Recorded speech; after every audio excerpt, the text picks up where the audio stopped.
Welcome back. Today we're going to take a look at the TRN TA1. For those of you who don't remember, the TA1 was maybe the first budget IM to ship in the new year. So everyone was excited after a dry spell at the end of last year, and then continuing through the Chinese New Year this year. There wasn't that many new IMs, and the TA1 was about the first to really come out that people were excited about and started ordering really early in the new year. So first I want to thank the TRN official store for sending this one out to me. If you look today, it's about $29. It's been about $29 since it was released. So thank you guys for shipping that out to me. If you want a closer look at it, and this is how I have been using it. So it's a beautiful, very polished chrome shell. These are Asla Sedna X elastics. I forget, their names are confusing. These are the X elastics though. So not too many people get a closer look at these. I think lots of people use them, but then never talk about them. But they actually are quite nice, and I typically use the Sedna ear fits, but I got the X elastics to give them a shot, and I like them as well. So the cable, this is the nice HCK Litz PS. So this is their 4-core pure silver cable. And I will touch on why I like the silver cable on this one a little bit later. But this is the cable that it ships with. So, it's not bad. It's a silver-plated copper versus this is the Litz PS pure silver. I would usually take a pure silver over silver-plated copper most days of the week. So when we get into it, it's really hard to ignore the elephant in the room, which was the graph. And so if we look at the graph of the TA1, and the TA1 is in blue, what people really harped on was this dip right here, and this 4 to 6K-ish dip. And people said, oh man, you're just missing everything after 4K or 5K. There's nothing there. Missing all these instruments. Look at the graph. It's obvious that there's a big hole there. And so Larry Fulton put out this graph pretty early on. And to be fair, he worked with TRN a long time ago. He also put his input on the TA1 and said this graph is going to be a problem. And they apparently didn't listen to him. But he put this out and just said, keep in mind that the AudioSense T800, which is the red line, using Knowles BA as well, the Knowles tend to graph the same way. They all have this dip right here, so don't be super concerned about that dip because it just happens to be in most Knowles products, and specifically with this Knowles BA driver, you see this dip on all the other models. I think the ICO OH1 is yet another one that has the same dip in the same spot. So while not identical to the TA1, it's pretty close to the same dip. I don't know if the 800 actually has the same Knowles driver, but it is an all BA set. And I know it has a Knowles driver. That's not sure it's the same exact model. But so his point is, don't necessarily harp on the dip. That's not the only problem or the single problem. So my advice, if you have a TA1, do a frequency sweep, and you'll see, either you're going to hit 4 to 5K and there's going to be nothing there, or it's going to step down, or nothing's going to happen. And really nothing really happens. It doesn't really change all that much in that 4 to 6 range. The real problem is the 10K roll off. So a little beyond that, it rolls off pretty hard. And I think that's the majority of the problem. And people just assume that they look at the graph and say, well, it's this Knowles dip, but not really, because when you actually listen to the frequency sweep, it's at 10K, you feel it. It just basically drops off. So that was my advice on this one. Don't get caught up on all the other reviews that are saying it's everything after 4K is missing. It's not, but having things roll off at 10K is a different problem, or maybe it's a similar problem, but it manifests itself differently in the tuning. So without EQing this thing, it's a bit dark because of this 10K roll off. So where you're expecting to have some presence and brilliance in that part of the range, it's not quite there. It's actually pulled back quite a bit, rolled off. So it comes off as a bit dark. a bit muffled. There's a lack of focus in some of these upper range sounds. Even if that's part of a vocal or part of an instrument, it just feels a little diffuse and not focused, muffled, flat. I mean, some people call this set over polite, or it's non-fatiguing, and that's just a very nice way of saying that it's rolled off. And for people who are treble sensitive, it's kind of right up your alley because it's rolled off quite a bit. But these are all nice ways to say that there's something going on in the treble that you can either address or listen to it as is. And I'm going to say that it's better to EQ it than to let it go non-EQ'd and to really deal with this dark muffled sounds. The vocals are always going to be forward, but when the 10K and after is rolled off like this, the stage tends to be a little smaller as well, which is another common complaint on this one. So if you EQ it, the vocals tend to open up, and if you listen to any of the Smith songs, kind of guitar-led, Morrissey singing, his voice always sounds great, but the guitars and the rest of the band kind of falls away. And it's in this rolled off part where it's really hard to keep track of the guitars and all the upper range instruments, imaging wise, and just presence wise. They're just not in the mix as much as they should be. And pretty much any Smith song, they all sound the same. But if you add a little EQ, a treble boost, if you have wavelet, start out with treble boost. It's not going to be perfect, but it's going to get you in the ballpark of just a boost to the upper range where this one needs it. And you end up with a little more treble detail and presence and sparkle. And on the downside, if you go a little too high, there's going to be some more sibilance where there wasn't before. So EQ in this case is going to be a double-edged sword. It's going to be beneficial, but it's going to introduce some other problems that we're going to talk to right here. So the other problem I think with a TA1 is it really depends on what genres of music you listen to. And for me, this is very much an electronic-focused one. Natural instruments are just going to be harder because if you don't EQ it, they're going to be dark and muffled, and you're going to lose some of that higher range from natural instruments. Electronics, they're just much more forgiving, and you don't really notice it nearly as much. So without EQing, I sort of really understand the complaints of it just doesn't sound right, especially in the upper range. If you EQ it, then you sort of risk over EQing it like I usually do, and everything goes a bit thin because your amplitude's too high.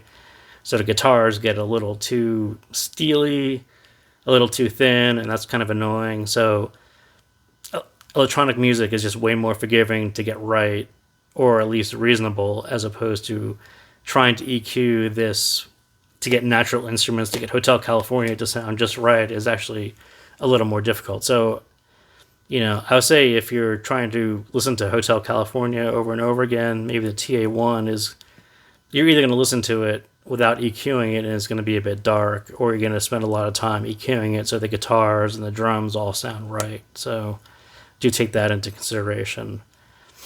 So also volume makes a huge difference on this one. And again, this lower volume listening is just going to accentuate this roll off. So it rolls off more at lower volumes.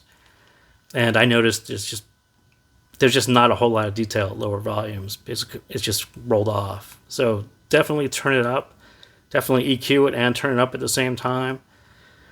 Take your normal volume and just click it up a couple notches, and you'll see the vocals still stay forward, but everything around the vocals actually becomes a little clearer, a little more present.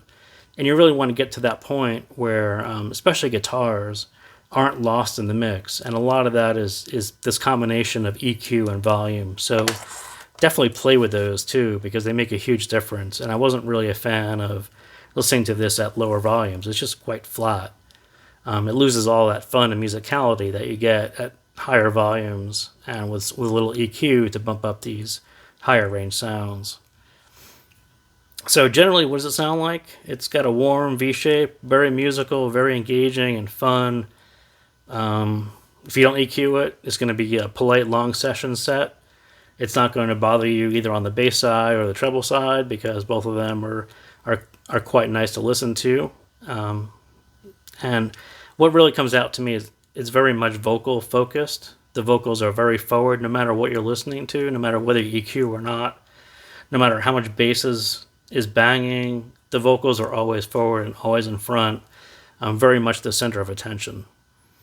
So the bass, it's extended. Again, if you're going to do this 10K sweep, take a listen to the bass extension on this.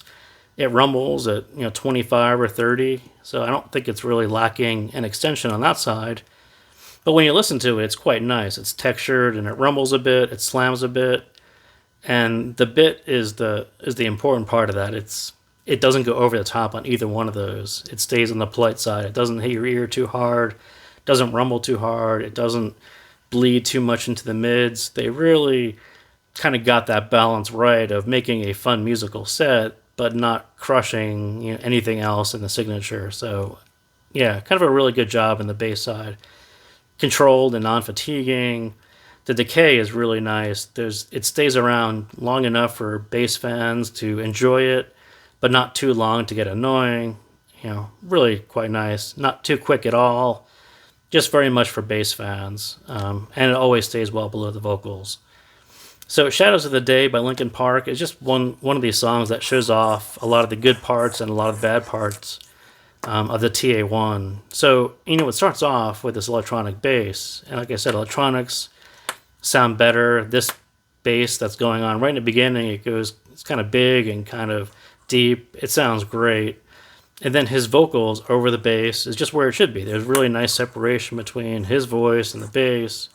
The bass sticks around, doesn't decay out too fast. It's got a nice level, doesn't go over the top, doesn't boom out.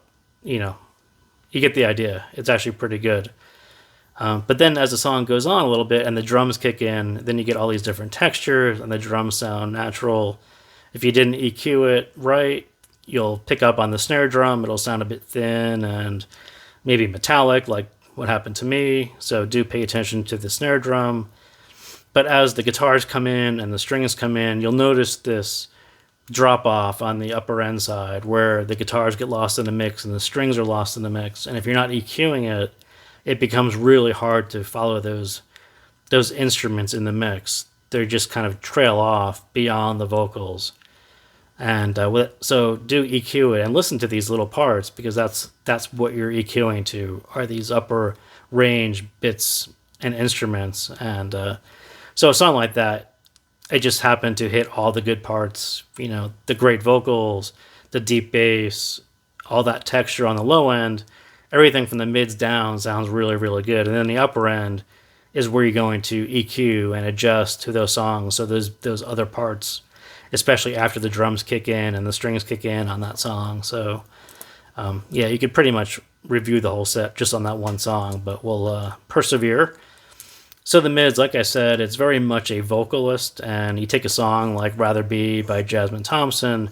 Her beautiful voice sounds beautiful, smooth, and intimate on the TA1, just as it should. Is it lacking any detail? Some parts of her voice are. Not as much as some of the upper range instruments, but you'll notice it. If you flip off the EQ on and off, you'll notice it. And you'll notice her voice sounds a little muffled, a little kind of closed in a little bit without EQ. And you'll also notice the shaker. So at 133, that shaker kicks in, and again, you'll notice this upper range treble detail isn't quite as much as you were expecting from a Knowles BA because of this roll-off. And when you EQ it, you get a little more detail out of it, but it's sort of another one of these signs that says it's not necessarily this 4K big dip. There's just another problem there, and it kind of manifests in that treble detail on that song. So like I said, treble in general, it just needs an adjustment, and out of the box, it's just a little too rolled off for me. There's just not enough detail. At lower volumes, it's an even bigger problem. And if you don't EQ, the cymbals pop out. It's kind of a weird, they're energetic, but it's, I think it's just because they're at a higher level in the mix, so they tend to pop out. Things are, rolling off, and then this cymbal pops out, and you're like, oh, that's kind of strange. But when you EQ, that stuff, I think, comes closer in line with each other, so it's not nearly as popping out as much. But for me, it's just really hard to find an EQ that worked for all the instruments, and that's why I kept on harping on electronics. Was if you get the drums right, the guitars may be off, or the guitars will be off and the drums are off. It's just really hard to get a perfectly natural sound with the treble rolling off like it does. And even though you're boosting the treble with EQ, you can't really make up what's not there. So yeah, it's kind of a hard one. So without EQ,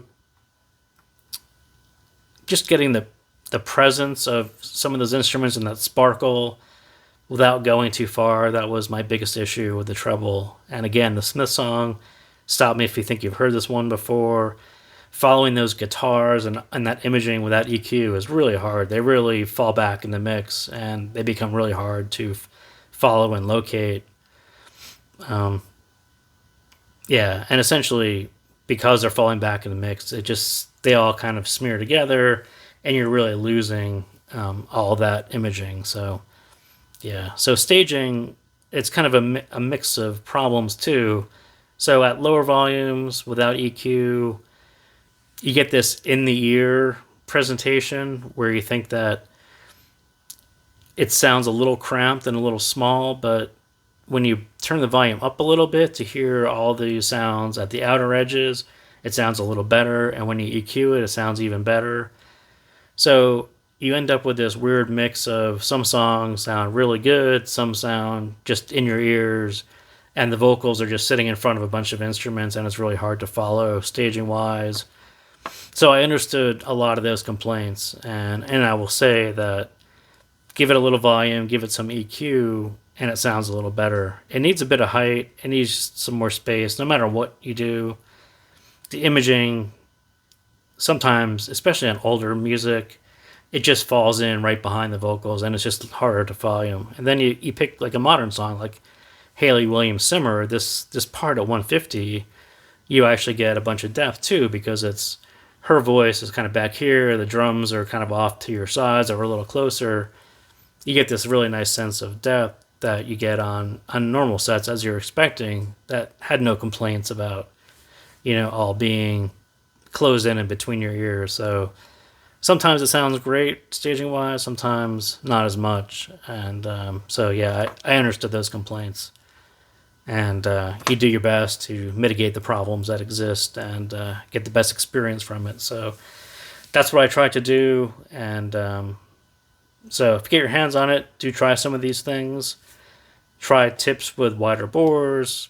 If you are a cable believer, don't use I would avoid using copper cables that bring out too much low end, because it really doesn't need the help there. It needs it at the upper end.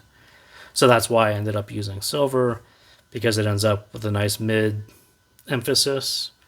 Open tips, silver, EQ, volume, all these things will help you enjoy your TA1. So again, thank you guys for tuning in, and I'll see you next time.